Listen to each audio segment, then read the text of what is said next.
John from Quan.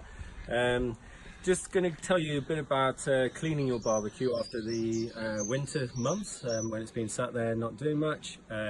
So yeah, I'm just going to talk you through exactly how to kind of clean it and get it ready for the summer months.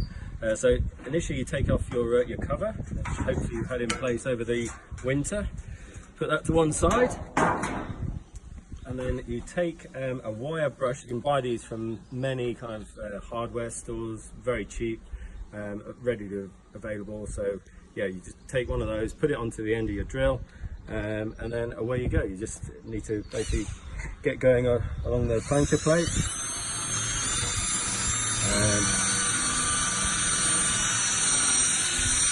It's as easy as that, really. You see it comes off pretty quickly. It's actually quite a satisfying thing to do.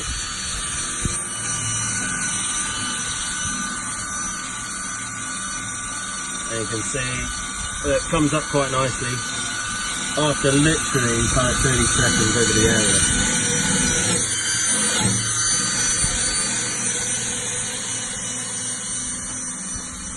See, it's nearly ready.